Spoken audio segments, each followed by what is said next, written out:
Chapter 17 police arrival at Khurana mansion. Sumitra ने गुस्से से अपनी बेटी दिया को देखा और फिर वापस माया को देखकर बोली, ये चाकू दिखा, तुम दिया को डरा सकती हो पर हमें नहीं। अभी उसने इतना ही बोला था तभी माया ने एकदम से अपने हाथ में पकड़े चाकू को सुमित्रा की तरफ फेंक दिया। अचानक सुमित्रा की जोर की चीख पूरे मेंशन में गूंज गई। सुमित्रा ने कस के अपनी आंखें बंद की हुई थी और चेहरे को दोनों हाथ से कवर किए वो डर से कांप रही थी। माया डेविल स्माइल करते हुए सुमित्रा को देख रही थी। चाकू सुमित्रा के जस्ट पास सोफे में धंसा हुआ था। कुछ पल बाद सुमित्रा को अपनी बॉडी में कहीं पेन फील नहीं हुआ तो उसने धीरे से अपनी एक आंख खोल सामने देखा और सामने बैठी माया को देख उसने झट से अपनी दोनों आंखें खोल खुद को चेक किया। वो सोफे पर से खड़ी हो खुद को देख रही थी। खुद को सही देख उसने एक राहत की सांस ली। डोंट वरी, जिंदा हो अभी आप। ये मत समझना कि निशाना गलत लगा है, मेरा निशाना एकदम सही लगा है। ये सिर्फ छोटा सा ट्रेलर था। अगर अगली बार ज्यादा बकवास की ना तो सुमित्रा की डेथ मूवी दिखाने में ज्यादा वक्त नहीं लगेगा मुझे। माया ने सुमित्रा को देखते हुए सार्कास्टिकली कहा। ये सुनते ही सब हैरान रह गए। अभिमान और आरशी भी हैरानी से माया को देख रहे थे। माया को किसी की नजरों से कोई फर्क नहीं पड़ रहा था। सुमित्रा ने पीछे पलट माया को देखा जो खुद उसे ही देख रही थी। उसने कुछ पल माया को देखा और फिर बिना कुछ बोले दिया के बगल में जाकर खड़ी हो गई। अभी अभी माया ने उस पर चाकू फेंका था, इससे वो डर चुकी थी। सुमित्रा की नजरों में नफरत, गुस्सा सब कुछ नजर आ रहा था पर वो अभी कुछ नहीं कर सकती थी। उसने चुप रहने में ही खुद की भलाई समझी। अभी कोई कुछ बोलता तभी बाहर से किसी की प्रोफेशनल आवाज आई, वीरेन खुराना का घर यही है। ये सुनते ही सबकी नजरें मैन एंट्रेंस की तरफ चली गई, जहां 3 पुलिस वाले खड़े थे। उनमें 2 मेल थे और एक फीमेल, वे तीनों उन सबको देख रहे थे। पुलिस को देखते ही आरशी और अभिमान एकदम से हैरान रह गए।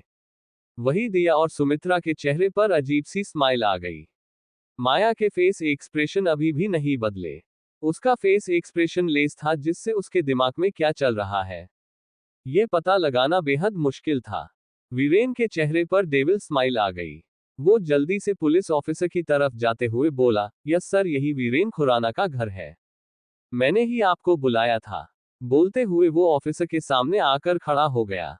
ऑफिसर ने एक नजर पूरे घर को देखा और फिर वीरेन को देखकर कहा, हम बोलिए, क्यों बुलाया आपने हमें? वीरेन धीरे से बोला, सर ये घर मेरा है और यहाँ ये लोग जबरदस्ती रह रहे हैं। मैंने जब इन्हें यहाँ से निकालने की कोशिश की तो हम पर हमला करने लगे और सारे सामान को तोड़ फोड़ करने लगे और जब हमने इन्हें रोकने की कोशिश की तो हमारी वाइफ को जान से मारने की धमकी दी और नाइफ से उस पर जानलेवा वार किया। बोलते हुए उसने अंदर हॉल की तरफ देखा और सामने बैठी माया को देख वो एकदम से हैरान रह गया। माया जो कुछ देर पहले सिंगल सोफे पर बैठी थी, वो अब सामने लगे सोफे पर बैठी थी और उसके पास में वो चाकू अभी भी सोफे में धंसा हुआ था। माया इतनी जल्दी सिंगल सोफे से उठकर सामने वाले सोफे पर आ गई कि किसी को पता ही नहीं चला। वीरेन तेज आवाज में बोला, सर वो लड़की माया हमारी नीस जिसने हमारी वाइफ को जान से मारने की कोशिश की थी और जबरदस्ती हमारे घर में रह रही है। बोलते हुए वो नफरत से माया को देख रहा था। ऑफिसर वीरेन की तेज आवाज सुन उसे शांत करते हुए बोले, रिलैक्स मिस्टर खुराना, हम अभी देखते हैं। कानून है इंसाफ दिलाने के लिए। अगर कुछ गलत हुआ है तो हम उसे अच्छे से ठीक कर देंगे। बोलते हुए एक मेल ऑफिसर ने अंदर की तरफ अपने कदम बढ़ा दिए। माया अभी भी सोफे पर बैठी हुई थी। अभिमान और आरशी डर और घबराहट से माया को देख रहे थे। अभिमान जल्दी से ऑफिसर की तरफ जाते हुए बोले, सर हमारी बच्ची ने कुछ नहीं किया है। यहाँ जितनी भी तोड़फोड़ हुई है वो। अभी उन्होंने इतना ही बोला था तभी माया बीच में तेज आवाज में बोली, मॉम डैड आप दोनों अंदर जाइए। यहाँ जो होगा वो शायद आप दोनों बर्दाश्त नहीं कर पाएंगे। बोलते हुए माया ने सर टेढ़ा कर अभिमान को देखा और फिर उसकी नजरें आरशी पर आकर ठहर गई। अभिमान के कदम वही रुक गए और उन्होंने हैरानी से माया को देखा जो आरशी को देख रही थी। अभिमान जी हल्के सख्ती के भाव से बोले, माया तुम्हें पता भी है तुम क्या बोल रही हो? ऑफिसर आए हैं यहाँ और तुम्हें अंदर जाने की बजाय तुम हमें अंदर जाने को बोल रही हो। हमें नहीं, तुम्हें अंदर जाना चाहिए। यहाँ जो होगा हम संभाल लेंगे, तुम अंदर जाओ। बोलते हुए उनकी आवाज थोड़ी तेज थी। माया को अभिमान की बात से कोई फर्क नहीं पड़ा। वो अभी भी अर्शी को देख रही थी। ऑफिसर अब तक माया के सामने आकर खड़े हो गए थे। वो माया को देखते हुए बोला, रिलैक्स मिस्टर खुराना, यहाँ हमारे सवाल जवाब। आप ऑफिसर अब तक माया के सामने आकर खड़े हो गए थे। वो माया को देखते हुए बोला, रिलैक्स मिस्टर खुराना, यहाँ हमारे सवाल जवाब आपकी बेटी से होने वाले हैं, आपसे नहीं, क्योंकि वीरेन खुराना की वाइफ पर जानलेवा हमला करने का इल्जाम आप पर नहीं, आपकी बेटी पर लगा है। बोलते हुए वो गौर से माया का चेहरा देख रहा था। माया बिना किसी एक्सप्रेशन के ऑफिसर को देख रहे थे। उसने अपने एक हाथ से ऑफिसर को बैठने का इशारा करते हुए कहा, यस ऑफिसर, पूछिए आपको क्या पूछना है मुझसे। I am ready to answer all your questions, please sit down. ये सुनते ही ऑफिसर ने कुछ पल माया को देखा और फिर बिना कुछ बोले माया के सामने वाले सोफे पर बैठ गए।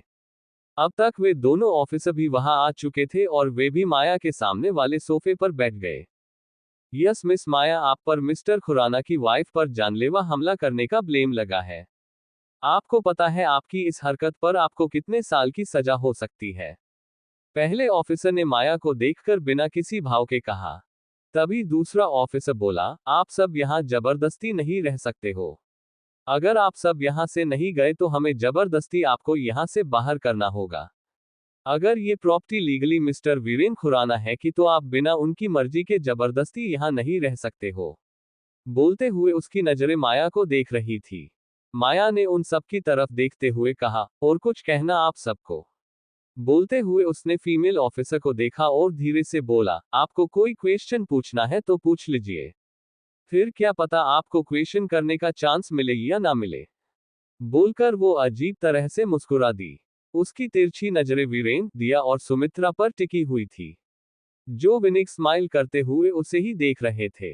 नहीं, अभी तो बस आप इन्हीं सवालों के जवाब दीजिए, फीमेल ऑफिसर ने बिना किसी भाव के माया को देखते हुए कहा। माया ने धीरे से अपना सर हिला दिया और बोली, पहली बात तो ये कि मैंने किसी पर हमला नहीं किया। यहाँ चाकू मुझ पर फेंका गया था, वो तो अच्छा हुआ जो मिसेज खुराना उर्फ बड़ी माँ का निशाना अच्छा नहीं था, वरना आज तो इन्होंने मुझे मारने का पूरा प्लान बना लिया था। बोलते हुए वो रुकी और सोफे में धंसे चाकू को देखकर बोली, सी। बोलकर उसने ऑफिसर की तरफ देखा और उन्हें उस चाकू की तरफ देखने का इशारा किया जो उसके कंधे के पास सोफे में धंसा हुआ था। माया की बात सुनकर सब हैरानी से उसे देखने लगे। ये क्या बोल रही हो तुम? ये चाकू तुमने सुमित्रा को मारा था, न कि सुमित्रा ने तुम्हें? वीरेन ने चिल्लाकर कहा।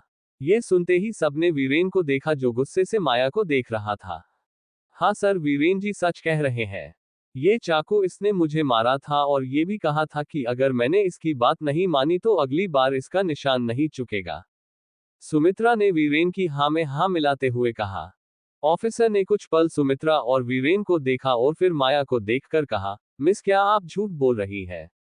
अगर ऐसा है तो आपको बता दे, कोई फायदा नहीं होने वाला है। लंदन पुलिस इतनी वीक नहीं है जो सच तक नहीं पहुंच सके। माया बीच में बोली, आई नो ऑफिसर, पता है मुझे। यही रहती हूं मैं और यहाँ की चीजों, पुलिस, लोग, गवर्नमेंट सब के बारे में अच्छे से पता है। मैं कोई झूठ नहीं बोल रही हूँ। आप चाहे तो नाइफ के फिंगरप्रिंट चेक कर सकते हैं। बोलते हुए उसके फेस पर कोई भाव नहीं थे। ये सुनते ही अभिमान, आरशी के साथ वीरेन, सुमित्रा और दिया भी हैरान रह गए। वे सब जानते थे कि माया झूठ बोल रही है, फिर भी उसे इतना कॉन्फिडेंट देखकर उन सब की हैरानी का ठिकाना नहीं रहा। माया सार्कास्टिकली आगे बोली, सेकंड बात, आपसे किसने कहा कि ये प्रॉपर्टी सिर्फ मिस्टर वीरेन खुराना की है? मेरे डैड अभिमान खुराना भी अभिराज खुराना के ही बेटे हैं और उस हिसाब से सारी प्रॉपर्टी पर मेरे डैड का भी बराबर का हक हुआ, और जब ये घर मेरे डैड का है तो हम यहाँ से अपना हक छोड़कर कैसे चले जाए? ये जबरदस्ती इस सारी प्रॉपर्टी के हेड बनने की कोशिश कर रहे हैं, जबकि रियलिटी में ऐसा कुछ नहीं है। बोलते हुए उसने तिरछी नजरों से वीरेन की तरफ देखा जो हैरानी से उसे ही देख रहा था। वीरेन जल्दी से आगे आते हुए बोला, नो सर, ये झूठ बोल रही है। ये बिजनेस, घर, सारी प्रॉपर्टी डैड ने मेरे नाम की थी और उसी हिसाब से मेरे डैड की प्रॉपर्टी पर इनका कोई हक नहीं है। बोलते हुए वो ऑफिसर के पास आकर खड़ा हो गया। ऑफिसर कुछ बोलते उससे पहले ही माया तेज आवाज में बोली, ये घर अभिराज खुराना का है, बट ये बिजनेस एम्पायर मेरे डैड अभिमान खुराना के अकेले का खड़ा किया हुआ है। बेशक आप अपना घर रख सकते हैं। हम इस घर से चले जाएंगे, लेकिन उससे पहले आपने जो हमारे बिजनेस पर अपना हक जमाए बैठे हैं वो हक वापस ले लीजिए, वरना मुझे छीनना अच्छे से आता है अपनी चीजों को। बोलते हुए उसकी नजरें वीरेन पर टिकी हुई थी। ये सुनते ही वीरेन ने एकदम से माया को देखा जो खुद उसे ही देख रही थी। दिया और सुमित्रा का चेहरा एकदम से पीला पड़ गया माया की बात सुनकर। खुराना बिजनेस एम्पायर शुरू अभिमान जी ने किया था। उसकी नींव अभिमान जी ने अपनी मेहनत से रखी थी और जब उनका बिजनेस चलने लगा, उन्हें प्रॉफिट होने लगा तो वीरेन खुराना ने उनसे पार्टनरशिप कर ली।